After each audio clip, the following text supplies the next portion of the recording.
구약성경 596쪽입니다. 구약성경 596쪽 열왕기하 19장입니다. 8절부터 20절까지의 말씀을 한 절씩 교독하시겠습니다. 열왕기하 19장 8절부터 20절 구약성경 596쪽 교독하겠습니다. 랍사게가 돌아가다가 아수르 왕이 이미 라기스에서 떠났다 함을 듣고 림나로 가서 아수르 왕을 만났으니 왕이 거기서 림나와 싸우는 중이더라. 아수르 왕은 구스왕 디라가가 당신과 싸우고자 나왔다 함을 듣고 다시 히스기야에게 사자를 보내며 이르되 너희는 유다의 왕 히스기야에게 이같이 말하여 이르기를 내가 믿는 내 하나님이 예루살렘을 아수르 왕의 손에 넘기지 아니하겠다 하는 말에 속지 말라. 아수르의 여러 왕이 여러 나라에 행한 바 진멸한 일을 내가 들었나니 내가 어찌 구원을 얻겠느냐. 내 조상들이 멸하신 여러 민족 곧 고산과 하란과 레셉과 들라살에 있는 에덴 족속을 그 나라들의 신들이 건졌느냐. 하마단과 아르바단과 스발와임 왕 성의 왕과 헤나와 아와의 왕들이 다 어디 있느냐 하라 하니라. 히스기야가 사자의 손에서 편지를 받아보고 여호와의 성전에 올라가서 히스기야가 그 편지를 여호와 앞에 펴놓고 그 앞에서 히스기야가 기도하여 이르되 그들을 뒤에 계신 이스라엘의 하나님 여호와여 주는 천하 만국의 홀로 하나님이시라. 주께서 천지를 만드셨나이다. 여호와여 귀를 기울여 들으소서. 여호와여 눈을 떠서 보시옵소서. 사내립이 살아계신 하나님을 비방하러 보낸 말을 들으시옵소서. 여호와여 아수르 여러 왕이 과연 여러 민족과 그들의 땅을 황폐하게 하고 또 그들의 신들을 불에 던져 싸우니 이는 그들이 신이 아니요 사람의 손으로 만든 것 곧 나무와 돌뿐이므로 멸하였나이다. 우리 하나님 여호와여 원하건대 이제 우리를 그의 손에서 구원하옵소서. 그리하시면 천하 만국이 주 여호와가 홀로 하나님이신 줄 알리이다 하니라. 함께 읽습니다. 아모스의 아들 이사야가 히스기야에게 보내 이르되 이스라엘의 하나님 여호와의 말씀이 내가 아수르 왕 사네립 때문에 내게 기도하는 것을 내가 들었노라 하셨나이다. 아멘. 오늘도 주님의 보좌 앞으로 나오신 성도님들에게 하나님의 은혜와 평강이 함께 하시기를 축원드립니다. 또 온라인으로 예배 드리시는 모든 소풍의 성도님들 주님의 이름으로 축복합니다. 우리는 그리스도인들의 선지자적 사명에 대해서 함께 살펴보고 있습니다. 하나님께서 우리를 부르실 때에 세 가지의 직무를 주셨는데요. 하나님의 말씀과 질서로 이 땅을 다스리라는 왕의 직무입니다. 또한 이 땅을 중보하고 축복하라는 제사장적 사명이 있고요. 또 이 세상에 하나님의 말씀을 전파하는 선지자적 사명을 우리에게 부여하셨습니다. 선지자는 하나님의 복음을 환영하지 않는 세상에 보냄받은 자들입니다. 이 세상에서 하나님의 제단을 다시 쌓아야 하는데요. 이 제단은 예배를 포함하여 하나님의 공의와 정의가 세워지는 하나님 나라입니다.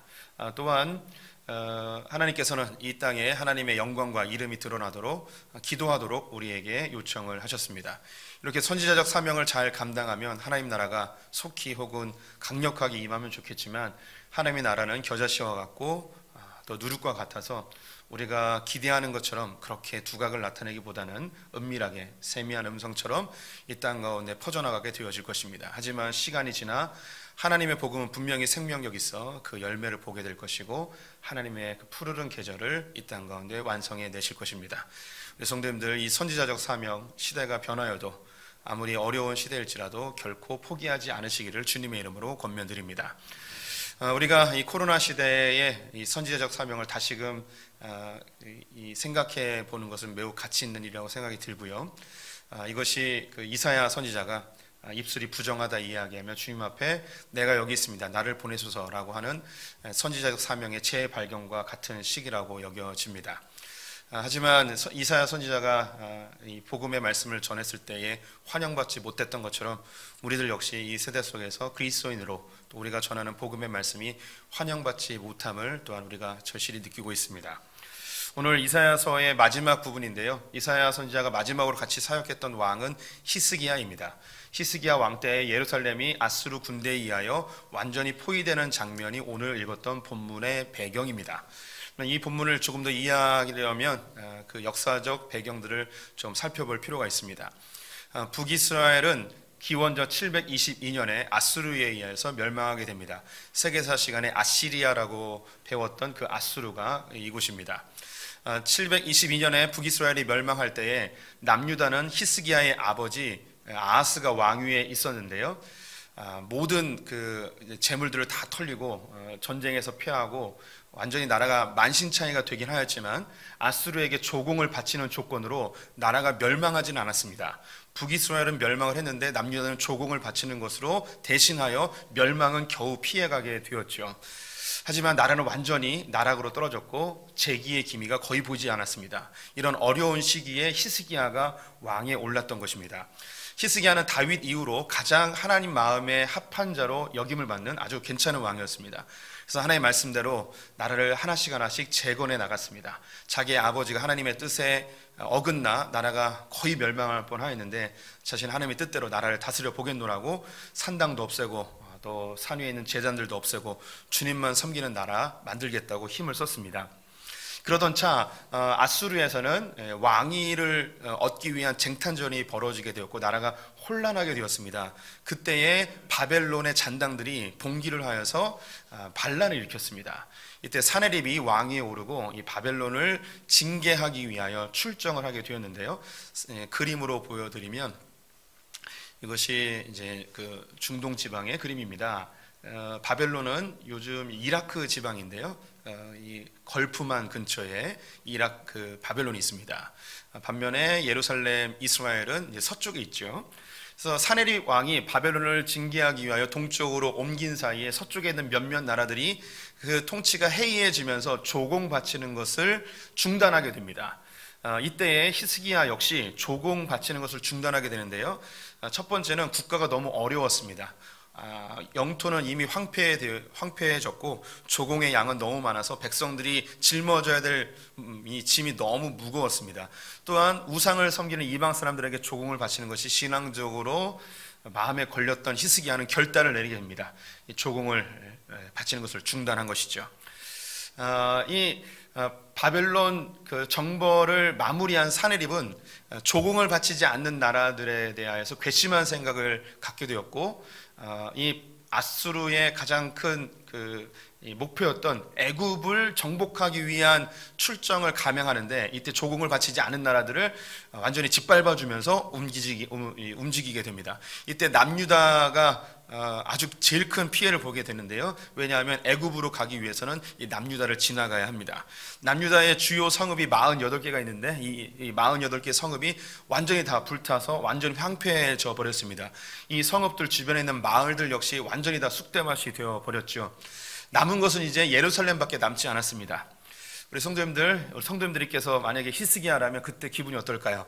히스기야는 신앙적 결단을 했어요. 우상을 섬기는 사람들에게 내가 조공을 바칠 수 없다. 하나님께서 이 나라를 지켜주실 것이다. 이제 하나님의 말씀대로 사는 나라, 하나님만 섬기는 나라 되겠다라고 결단하고 조공을 안 바쳤죠. 분명히 주변의 다른 신하들 중에서 말리는 사람도 있었을 거예요. 임금님, 좀 잘 생각해 보셔야 됩니다. 이 정치적 역학에 의해서 지금 같이 이 조공을 끊으면 이 아수르가 우리를 완전히 짓밟을 수도 있습니다. 조금만 더 신중하게 생각해 주십시오. 이렇게 이야기하면서 말리는 사람도 있었겠죠. 하지만 히스기야는 하나님 앞에 결단하며 주님께서 우리를 도와주실 거야. 그리고 백성들에게도 이야기했을 겁니다. 주님이 우리를 도와주실 겁니다. 하나님만이 유일하신 우리의 왕이십니다. 하며 그렇게 사람들에게 믿음의 결단을 선포하며 조공을 바치는 걸 멈췄겠죠. 그런데 지금 일어난 일은 뭐냐면 나라가 완전히 다 쑥대밭이 되어버린 겁니다. 사람들은 다 죽어나가고 이제 예루살렘에만 남은 상황이에요. 정말 난감하겠죠. 다급해진 이 히스기야는 사네립 왕에게 이제 사절단을 보냅니다. 임금님, 우리가 잘못했습니다. 임금님이 원하시는 대로 다 드릴 테니까 제발 돌아가 주십시오. 잘못했습니다. 앞으로 조공도 잘 바치겠습니다. 이렇게 하면서 고개를 숙이고 나라를 멸망하는 것만은 피하려고 노력을 합니다. 이것이 18장 14절에서 16절에 기록되어 있는데요. 같이 한번 읽어보도록 하겠습니다. 유다의 왕 히스기야가 라기스로 사람을 보내어 아수르 왕에게 이르되 내가 범죄하였나이다. 나를 떠나 돌아가소서. 왕이 내게 지우시는 것을 내가 당하리이다 하였더니 아수르 왕이 곧 은 300달란트와 금 30달란트를 정하여 유다 왕 히스기야에게 내게 한지라. 히스기야가 이에 여호와의 성전과 왕궁 곳간에 있는 은을 다 주었고 또 그때에 유다 왕 히스기야가 여호와의 성전 문에 금과 자기가 모든 기둥에 입힌 금을 벗겨 모든 아수르 왕에게 주었더라. 아수르 왕 사네립은 히스기야가 원하는 대로 다 주겠다고 하였더니 은 300달란트와 금 30달란트를 요구하였습니다. 히스기야는 하나님의 성전과 왕궁 곳간에 있는 모든 은을 다 긁어 모아서 가지고 갑니다. 그런데 금이 없네요. 금이 없었어요. 어떻게 하면 좋을까 고민하다가 히스기야는 성전 벽에, 성전 기둥에 솔로몬이 금으로 칠해놓은 게 있거든요. 저거밖에 없구나. 그래서 금을 팍팍 긁어서 30달란트를 마련하여서 사네립에게 갖다 주죠. 굉장히 수치스러운 거죠. 이 나라의 곳간이 완전히 텅텅 비게 되었고 아버지 때 다 털린 것을 이 히스기야가 겨우 조금씩 모았는데 그것마저도 다 빼앗기게 되어 버렸습니다. 이렇게 완전히 박박 긁어가지고 300달란트와 30달란트를 갖다 줬으면 아수르가 그래 너희들이 이제 이런 그 정성을 보였으니 돌아가겠다 이러면 좋겠는데 바람대로 그렇게 흘러가지 않습니다. 이 아수르가 배신을 때립니다. 돈은 꿀꺽하고 18만 5천 명의 대군대를 예루살렘으로 진격을 시킵니다. 여기에 군사령관이 랍사게가 가게 되는데요. 예루살렘을 포위합니다. 공격도 안 해요. 괜히 공격했다가 자기 군사들도 뭐 피해를 볼 수 있으니까 그냥 포위만 해놓습니다. 이 예루살렘 성은 높은 그 절벽 위에 세워졌기 때문에 그냥 봉쇄만 하면 그냥 굶어 죽는 상황이에요. 이렇게 둘러싸고 이제 곧 나라가 멸망할 수도 있는 상황에 놓이게 되어졌습니다. 우리 성도님들 히스기야처럼 우리가 신앙생활을 하다 보면 하나님 앞에 뭔가 신앙적 결단을 할 때가 있습니다. 이전까지 살아왔던 삶을 내려놓고 주님 뜻대로 살아보겠노라는 그런 결단을 할 때가 있죠. 이렇게 결단을 하면 좀 삶이 잘 풀리고 하나님께서 기뻐하시면서 내 문제도 다 술술 풀리면 좋겠는데 그렇지 않을 때도 있어요. 오히려 더 꼬일 때도 있고요. 하나님의 말씀대로 사는 것 때문에 인생이 더 힘들어지는 순간들도 발생할 수 있습니다. 그때 우리의 마음속에 하나님 정말 계시는가? 하나님 뜻대로 사는 게 맞는 건가? 하나님의 말씀이 정말 진리인가? 이런 근본적인 믿음이 흔들리는 상황에 놓일 때가 있습니다. 어제 제가 한사옥 집사님 큰아들 찬희 군의 결혼식을 다녀왔는데요. 이 찬희가 직업 군인으로 장교로 활동하면서 평택에서 근무하는데 제가 그 평택 출신 아닙니까? 제가 다녔던 교회에서 분리한 교회를 다니고 있었어요. 제가 다녔던 교회가 한 700명 되는 교회였는데 200명이 떨어져 나가서 새로운 교회를 만들었는데 여기에 계신 분들이 거의 대부분 제가 아는 분들이죠. 찬이가 다니는 그 교회의 장로님 중에 한 분이 제가 그 고등학생 때 선생님이셨어요. 주일학교 선생님. 이 선생님이 교회에서 주일학교도 열심히 하시고 성가대 지휘도 하시는 아주 충성스러운 분이었습니다. 대학을 졸업하시고 취업을 하게 되었는데 평택에는 그렇게 좋은 그 직장들이 많지 않았어요. 평택에서 그 제일 잘 들어가면 어디 들어가냐면 쌍용자동차, 그리고 기아자동차. 기아자동차는 화성에 있죠. 그리고 또 유력한 회사가 뭐냐면 YKK라는 회사입니다. 처음 들어보는 분들도 있을 텐데 YKK 뭔지 모르시죠? 지퍼 만드는 회사예요. 우리 성도님들 청바지 보면 거기 YKK라고 쓰여 있어요. 지퍼라고 그러니까 잘 모르는 분들이 있는 거예요. 자꾸 자꾸 있잖아요. 남대문 그 자꾸요. 이거 만드는 회사예요. 여기 들어가신 거예요. 그래서 이 교회에서 막 기뻐하고 축하해 줬죠. 근데 몇 개월 다니시더니 이 선생님께서 사표를 내고 이제 안 가시는 거예요. 그래서 성도님들이 많이 놀랬죠. 왜 그런가? 그랬는데 회사에서 주일날 근무를 해야 되는 것으로 그런 부서로 이제 옮겨버린 거예요. 이 선생님은 교사도 해야 되고 성가대 지휘도 해야 되니까 계속 조율을 했죠. 주일날 이런 봉사하기 때문에 나올 수가 없습니다. 그런데 회사에서 계속 주일날도 나오는 근무를 하라고 하는 거죠. 그래서 이 선생님은 결국 결단했습니다. 사표를 내야겠구나. 평택에 갈 수 있는 회사가 몇 개 없다고 그랬잖아요. 지금은 좀 많이 발전했는데 옛날에 완전 촌이었어요. 갈 데가 없는데 그만두신 거예요. 교회에서도 그 두 가지 의견이 있었습니다. 믿음의 결단을 했다. 칭찬하는 분도 있고, 어떤 분들은 굳이 그렇게 극단적 선택까지 해야 되나, 뭐 이렇게 바라보는 분이 있습니다. 우리 성도님들이 이런 선택을 했을 때 그 어떤 그 시선으로도 정지하거나 판단해서는 안 됩니다. 그것은 한 개인이 자기가 하나님 앞에서 결단하고 결정한 것이기 때문에 그것을 존중해 줄 필요가 있죠. 그런데 이 선생님은 결단했어요. 주일을 섬기지 못하는 이 직장은 내가 다닐 수 없다고 사표를 내고 온 거죠. 너무 멋진 그 결단의 모습 아닙니까? 우리 중고등부 학생들은요, 굉장히 영웅처럼 보여졌습니다. 그 사건이 저에게 아주 강력한 그 기억으로 아직도 남아 있는 거죠. 안정된 직장을 주일 때문에 때려치고 나와버린, 너무 그 강력한 사건이었어요. 그럼 우리 성도님들, 이렇게 믿음의 결단을 하면 그 선생님의 그 뒷이야기가 궁금해지잖아요. 보통 우리 이런 거 있으면 주님께서 멋지게 얼마 있다가 더 좋은 직장으로 인도해 주셨습니다, 이렇게 나와야 되잖아요, 스토리가. 그 이후로 1년 넘게 그냥 쉬셨어요. 너무 힘들어 하시는 걸 옆에서 봤습니다. 우리가 때로는 어떤 믿음의 결단을 하면 하나님께서 이걸 기쁘게 보시고 잘 인도해 주시면 좋을 것 같은데 그렇지 않을 때가 있는 거죠. 주일날 영업을 하다가 뭔가 은혜를 받고 주님 앞에 결단한 거예요. 주일날 내가 영업을 하지 않겠습니다. 그런데 예전보다 자기의 수입이 20%, 30%, 막 40%씩 적게 들어오는 걸 보면서 하나님 왜 이러십니까? 내가 믿음의 결단하지 않았습니까? 예전에는 영업하면서 술 대접이 영업의 수단이었는데 하나님 앞에서 이제 술 대접하지 않고 저녁 식사만 하고 영업을 하겠습니다. 그런데 영업이 이루어지지 않는 상황이 됐을 때 너무 큰 힘듦을 느끼게 되는 거죠. 저는 몇 가지 그 예를 들었지만 우리 성도님들의 삶에서 하나님의 뜻대로 살아보려고 하는데 일이 안 풀릴 때가 있어요. 히스기야는 하나님의 뜻대로 살아보고자 조공 바치는 것을 멈추고 우상 숭배자들에게 더 이상 머리 숙이지 않겠다라고 결심을 했는데 나라는 쑥대밭이 되고 곡간은 다 비어버리고 예루살렘은 포위되어져서 이제 곧 나라가 멸망할 수도 있는 이 위기의 상황에 놓여 있을 때 만약에 우리 성도님들이 히스기야라면 어떻게 반응을 하시겠습니까? 이렇게 포위되어 있는 상황에서 군사령관이었던 랍사게가 예루살렘 성민들과 히스기야에게 이런 이야기를 합니다. 19절에서 23절 말씀 같이 읽어보도록 하겠습니다. 랍사게가 그들에게 이르되 너희는 히스기야에게 말하라. 대왕 아수르 왕의 말씀이 내가 의뢰하는 이 의뢰가 무엇이냐. 너희가 내게 이르기를 우리는 우리 하나님 여호와를 의뢰하노라 하리라마는 히스기야가 그들의 산당들과 제단을 제거하고 유다와 예루살렘 사람에게 명령하기를 예루살렘이 제단 앞에서만 예배하라 하지 아니하였느냐 하셨나니 청하건대 이제 너는 내 주 아수르 왕과 내기하라. 내가 만일 말을 탈 사람을 낼 수 있다면 나는 내게 말 2,000마리를 주리라. 랍사게가 예루살렘 성민과 히스기야에게 이야기합니다. 대왕 아수르 왕의 말을 들으라. 대왕 아수르 왕의 말이 선포됩니다.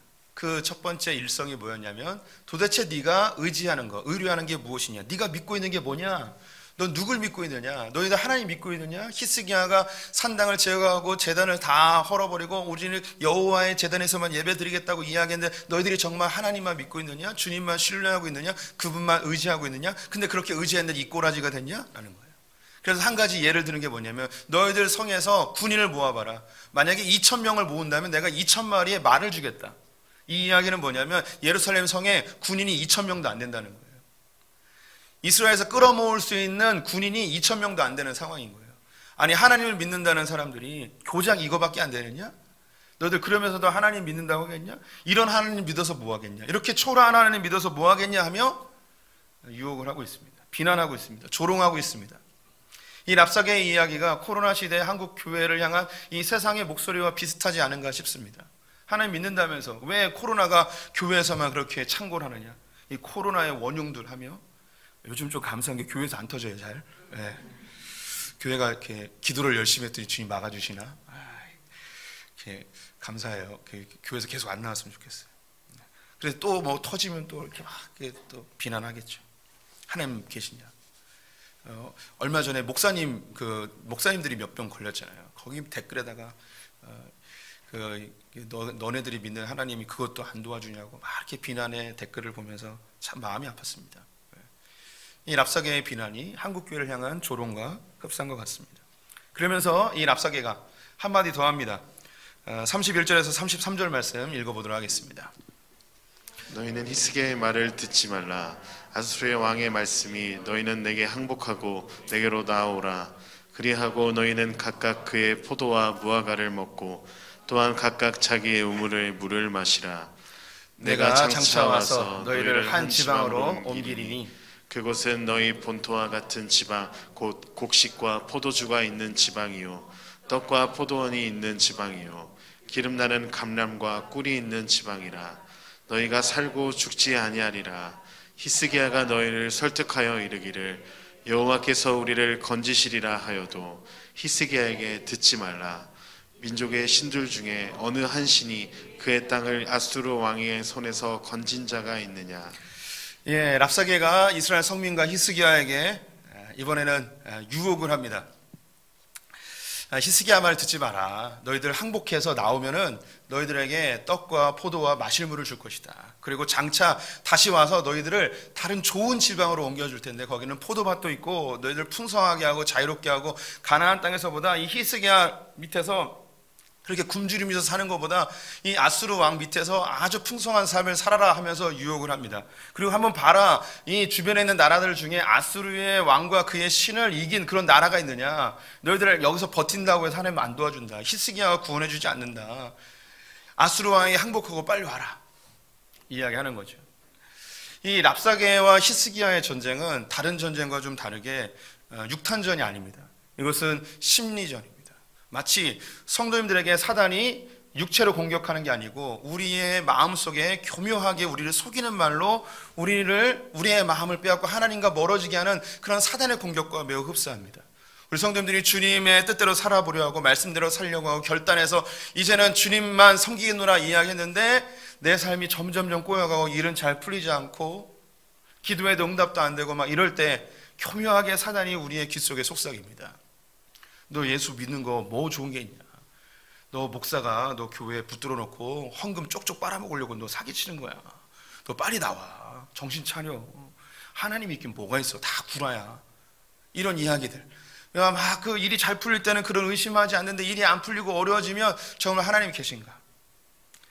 그리고 하나님께 기도해도 답이 없으면 어디 가서 점이라도 쳐볼까? 이런 마음이 우리 안에 아주 이 사단이 우리의 마음은 정확하게 나의 연약한 부분을 꼭 집어서 공격을 하는 거죠. 이스라엘 백성들은 나라가 다 황폐해졌습니다. 포도밭이 다 유실되어져 버렸습니다. 감람나무가 다 불타버렸습니다.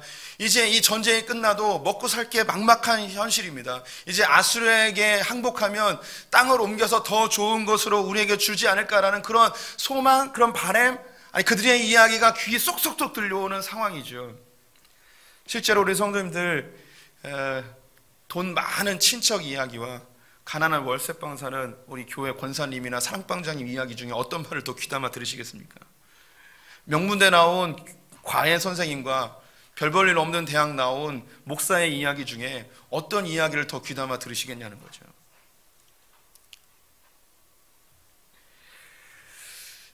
우리 성도님들이 이런 상황이면 어떻게 반응하시겠습니까? 히스기야는 어떻게 반응했냐면요, 옷을 찢었어요.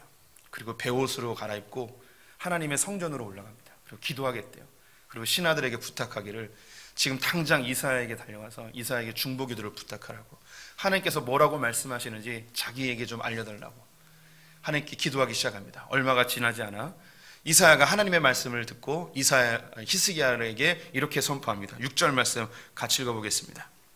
이사야가 그들에게 이르되 너희는 너희 주에게 이렇게 말하라.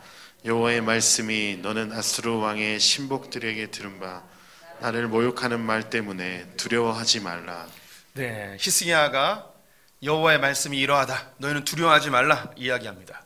아까 랍사게는 뭐라고 이야기했냐면 대왕 아수르의 말이 이러하다, 히스기야를 의지하지 마라, 하나님 버려라, 항복해라, 내가 너희들에게 더 좋은 땅을 줄 것이다 하며 아수르 대왕의 말을 전파했습니다. 히스기야는 뭘 전파했냐면 여호와의 말씀이니라, 아수르를 두려워하지 마라, 이 세상을 두려워하지 마라, 그들의 미혹에 넘어가지 마라 이야기하는 거죠. 하나님 의지하라는 겁니다. 사도행전 4장 19절에 보면 요한과 베드로가 유대 종교 지도자들에게 끌려가서 예수 복음을 전하지 못하도록 억압을 당합니다. 그때에 요한과 베드로가 뭐라고 대답하냐면 하나님 앞에서 사람의 말을 듣는 것과 하나님의 말씀을 듣는 것 중에 무엇이 옳은가 너희가 판단하여 보라 이야기하며, 자신들은 사람의 말을 듣지 않고 하나님의 말씀을 듣겠노라고 목숨의 위협을 느끼는 상황에서 하나님의 말씀을 듣기로 결정합니다. 이사야가 히스기야에게 똑같이 이야기하는 겁니다. 지금 아수르 대왕 사네립의 말이 있고 하나님의 말씀이 있습니다. 이 이사야에게 선포하는 거죠. 하나님의 말씀을 선포하는 거예요. 지금 선택은 누가 해야 되냐면 히스기야가 해야 되는 거예요. 항복하면 더 좋은 땅을 주겠다고 하는 이 아수르의 말과 아수르를 두려워하지 말라는 하나님의 말씀, 이 두 가지의 말씀 중에 하나를 선택해야 되는 상황이 된 거예요. 무엇을 선택하면 좋을까요? 우리는 답을 알고 있어요. 히스기야가 뭘 선택하는지 보겠습니다. 17절과 19절 말씀 같이 읽어보겠습니다. 여호와여, 아수르 여호와기 과연 여러 민족과 그들의 땅을 황폐하게 하고 또 그들의 신들을 불에 던졌사오니 이는 그들이 신이 아니요 사람의 손으로 만든 것 곧 나무와 돌뿐이므로 멸하였나이다. 우리 하나님 여호와여, 원하건대 이제 우리를 그들의 손에서 구원하소서. 그리하면 천하 주 여호와가 홀로 하나님이신 줄 알리이다 하니라. 히스기야가 이사야의 말을 들었습니다. 지금 랍사게의 말도 들었죠. 대왕 아수르의 왕의 말을 들을 것인가, 여호와 하나님의 말씀을 들을 것인가. 이 이야기 두 개 중에 자기가 지금까지 선택한 하나님의 말씀이 이 말씀대로 따랐는데 이렇게 험악한 나라가 멸망할 수 있는 위기의 상황이 되었어요. 계속 하나님의 말씀을 따르다가 이렇게 정말 망할 수도 있어요. 아수르 왕의 말을 들으면 좋은 땅에서 풍족하게 자유롭게 살아갈 수 있다는 그런 달콤한 이야기도 들었어요. 근데 이 둘 중에 무엇을 선택할 것인가? 그때에 이 히스기야가 무엇을 봤냐면 지금까지 하나님이 이스라엘을 어떻게 인도하셨는지, 그리고 아수르에 의해서 지금까지 무슨 일이 벌어졌는지 그 과거를 잠시 살펴봅니다. 하나님께서는 이스라엘 백성들을 애굽에서 건져내셨습니다. 40년 동안 광야에서 메추라기와 만나로 그들을 먹이셨습니다. 가나안 땅의 7 족속을 몰아내고 그 땅을 그들에게 선물로 주셨고 다윗을 통하여 굳건한 나라를 세워주셨습니다. 이 하나님이 지금까지 인도해 주신 것은 이스라엘 백성들에게 풍성함이었고 자유였고 하나님의 신실한 응답이었습니다. 지금 잠시 이 어려움이 있긴 하지만 하나님께서 지금까지 인도하신 것에는 하나님이 결코 실수가 없었고 하나님은 약속을 반드시 지키셨다는 거예요. 반면에 아수르에 의하여서 항복했던 나라들은 어떻게 되는가? 본문 말씀 다시 보여주시면 뭐라고 쓰여있냐면 17절 말씀에 여호와여, 아수르 여러 왕이 과연 여러 민족과 그들의 땅을 황폐하게 하고, 아수르에게 항복했던 나라들의 결국은 무엇이었냐면 황폐함이었다는 거예요. 그들이 가몬 이솔로 아수르 왕에게 항복하면 너희들에게 땅도 주고 자유롭게 하고 풍성하게 하고 행복한 삶을 주겠노라고 약속했지만 그들의 끝은 뭐였냐면 황폐함이었다는 거죠. 지금 예루살렘을 포위해놓고 너희들 나에게 항복하면 행복한 세상을 줄게, 풍성한 삶을 줄게 라고 하지만 이것은 유혹일 뿐이고 그 끝은 분명히 황폐함이라는 것을 히스기야는 알았습니다. 그래서 결정하죠. 주님만 따르겠습니다. 이제 주님께서 우리를 구원해 주십시오. 천하만국의 주님이 홀로 하나님이심을 밝히 드러내 주십시오. 히스기야가 당했던 이 위협은 기독교 역사 속에서 계속 반복되어지는 현상입니다. 지금도 마찬가지죠. 2000년 기독교 역사 속에서 기독교를 파기하고 교회를 회파하고 성경의 권위를 훼손하려 하는 수많은 시도들이 있었습니다. 그 시도들 중에 여러 개들은 사람들로 하여금 너희들이 그 교회에서 탈출하여 나오면 더 풍성하고 더 자유롭고 더 행복한 세상을 줄게 라는 유혹들로 시작을 하게 됩니다. 많은 사건들이 있는데 몇 가지만 소개해 보겠습니다. 르네상스 계몽주의가 열려지면서 사람들은 하나님의 말씀을 따르는 것보다 나의 이성을 따르는 것이 나를 더 행복하게 하고 나를 더 자유롭게 한다는 그런 사고를 하기 시작했습니다. 하나님의 말씀을 따라 사는 것은 종속되는 거고 나의 자유가 훼손되는 거고 내가 주체가 아니고 객체로서 종처럼 살아간다는 그런 개념을 갖고 있었어요. 반대로 내 이성으로 살아가면 내가 주체가 되어서 자유롭게 내 마음대로 살 수 있을 것이라는 이성주의가 발달하게 되었습니다. 이 이성주의가 가장 많이 부흥한 곳이 어디냐면 프랑스라는 곳이었어요. 이 프랑스에서는 18세기 때 프랑스 혁명이 일어나게 되는데요, 왕정을 물리치고 이성을 기반으로 모든 개인들에게 자유를 허락하여서 행복한 나라, 유토피아를 만들려고 하는 계획을 갖고 있었습니다. 이성의 힘으로 모든 개인들이 자유롭게 살아가는 나라를 만들려고 하였던 것입니다. 그러면 이렇게 이성의 힘으로 모든 사람이 자유로운 나라를 만들려고 했는데 이것이 잘 되었을까? 100여 년이 지나지 않아 개인의 자유가 충돌하였고 개인의 이익들이 충돌하면서 사회는 매우 혼란스러워졌고 정말 그 이루 말할 수 없는 다툼들이 끊임없이 일어나게 되어졌습니다. 개인의 자유를 존중하다 보니 방종하게 되었고 여기저기에서 범죄가 산발적으로 일어나게 되었습니다. 그때에 이 혼란한 틈을 타서 사람들의 마음을 휘어잡은 한 또라이 같은 사람이 등장하는데 그 사람이 누구냐면 나폴레옹입니다. 나폴레옹이 프랑스 사람들 그 혼란했던 틈을 타 그들의 마음을 휘어잡고 프랑스 제국을 만들어 순식간에 유럽 전체를 화염으로 휩싸이게 한 나라가 바로 프랑스였습니다. 이성의 힘으로 모든 사람에게 자유를 허락하면 유토피아가 만들어질 거라고 생각했습니다. 이 프랑스 혁명의 가장 선두에 있었던 사상가 중에 한 명이 볼테르라는 사람입니다. 이 사람이 뭐라고 이야기하냐면 향후 100년 뒤에는 이 세상의 성경과 교회가 완전히 사라질 것이라고 후원장담을 하였습니다. 왜냐하면 이성의 힘으로 이 세상을 아름답게 만들 수 있다고 생각했기 때문입니다. 그런데 100년이 채 지나지 않아 한 미치광이 지도자에 의하여서 유럽 전체는 피바다가 되어버렸죠. 19세기 중반에 산업혁명으로 인해서 사회가 매우 복잡하고 여러 가지 부작용들이 일어나게 되었습니다. 돈이 많은 사람은 더 돈을 많이 벌게 되고 노동자들은 노동력이 착취되어지면서 빈부의 격차가 매우 심각해졌죠.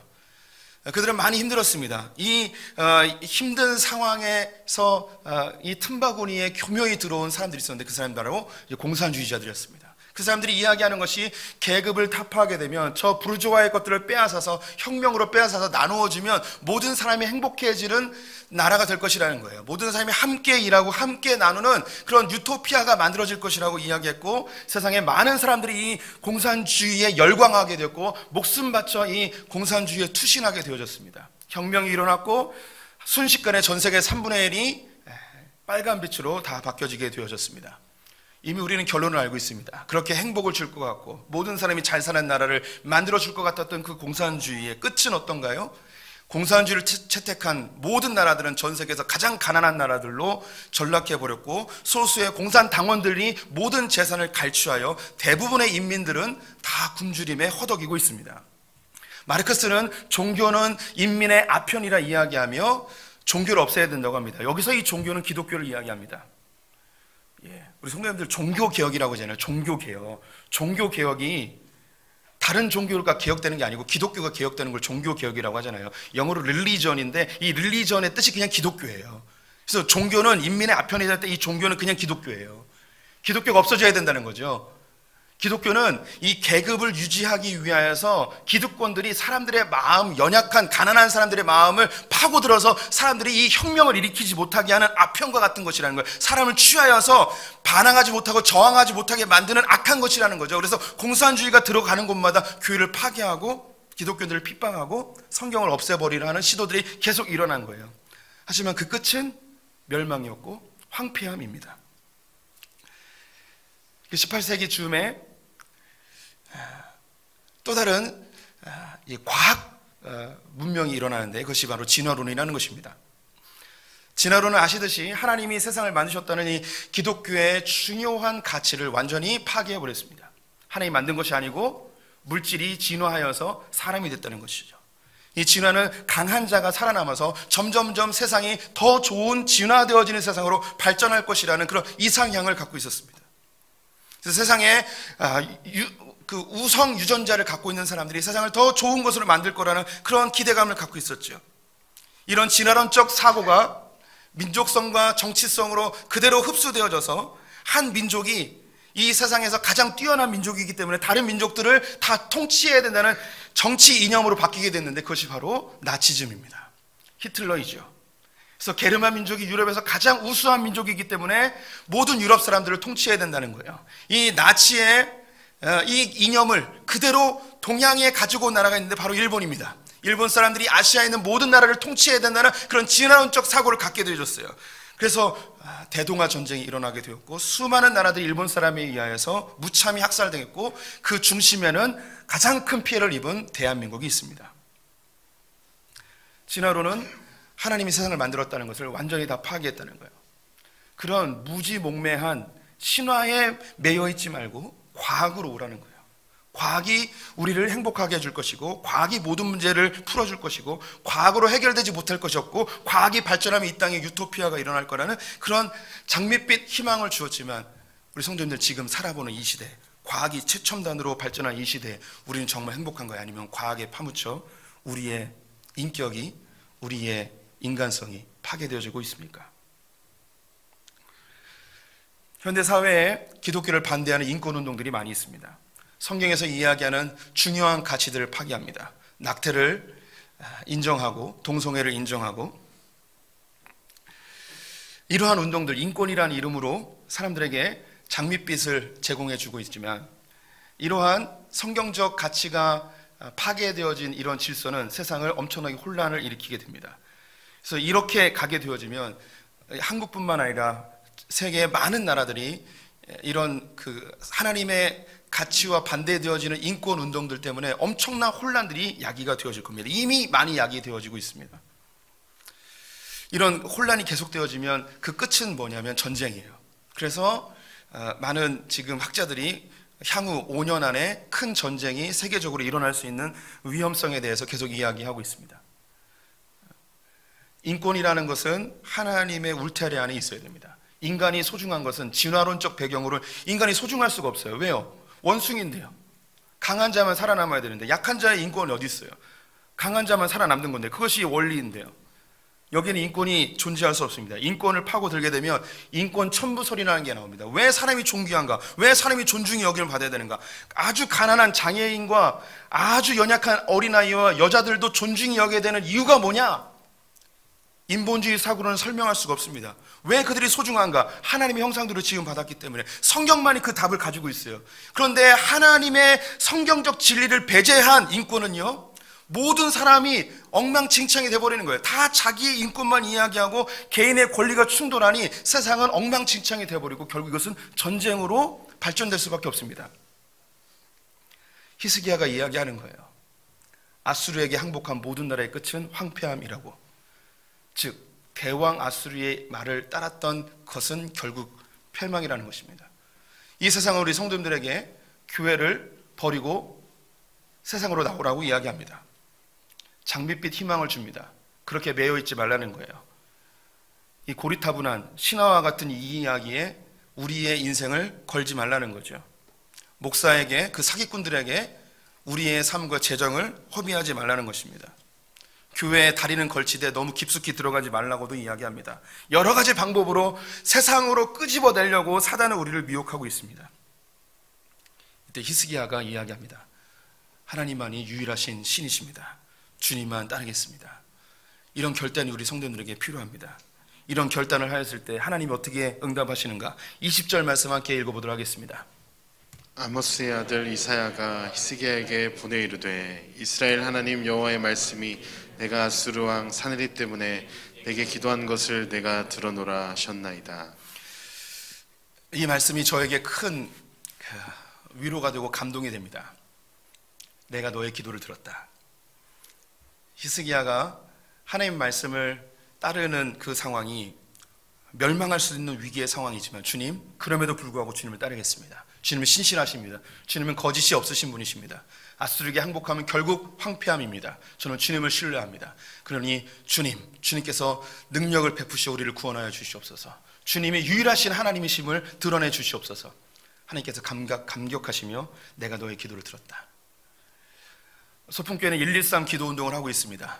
저도 날짜를 정해서 금식하며 하나님께 기도하고 있습니다. 우리 성도들 중에도 많은 분들이 동참하고 있는데, 우리 교회뿐만 아니라 한국교회에 많은 사람들이 지금 특심으로 기도하고 있습니다.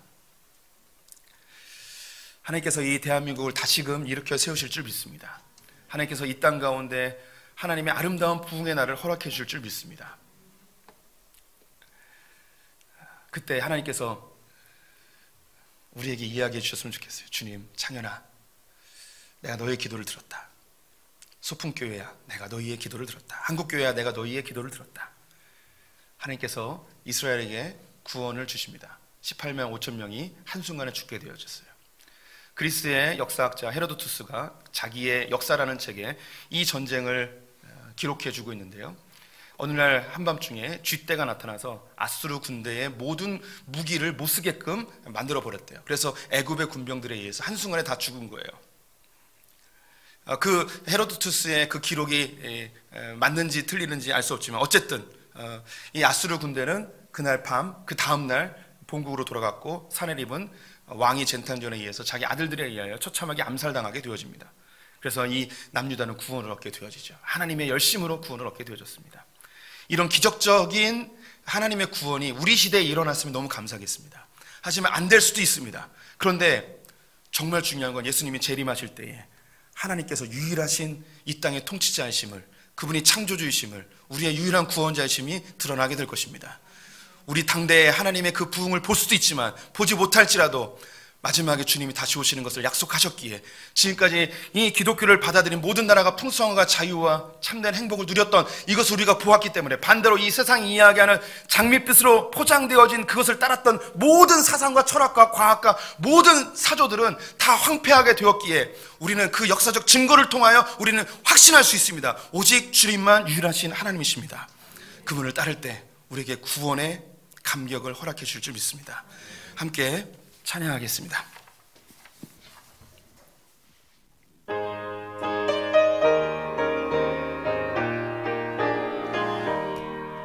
주 믿는 사람 일어나 다 힘을 합하여 이 세상 모든 마귀를 다쳐서 멸하세. 저 앞에 오는 적군을 다 싸워 이겨라. 주 예수 믿는 힘으로 온 세상 이기네. 믿음이 이기네. 믿음이 이기네. 주 예수를 믿음이 온 세상 이기네. 온 인류 죄에 빠지니 진리로 띠를 띠고서 늘 기도드리세. 참 믿고 의지하면서 겁없이 나갈 때 주 예수 믿는 힘으로 온 세상 이기네. 믿음이 이기네. 믿음이 이기네. 주 예수를 믿음이 온 세상 이기네. 끝까지 이긴 자에게 흰 옷을 입히고 또 영생 복을 주시니 참 기쁜 일일세. 이 어두운 세상 지나서 저 천성 가도록 주 예수 믿는 힘으로 온 세상 이기네. 믿음이 이기네. 믿음이 이기네. 주 예수를 믿음이 온 세상 이기네. 믿음이 이기네. 믿음이 이기네. 믿음이 이기네. 주 예수를 믿음이 온 세상 이기네.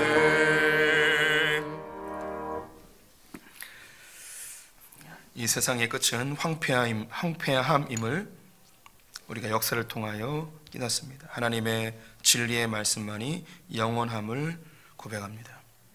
하나님 우리를 행복하게 해주고 자유롭게 해줄 거라는 장밋빛 환상들이 우리를 오히려 더 고통스럽게 만들었음을 우리가 압니다.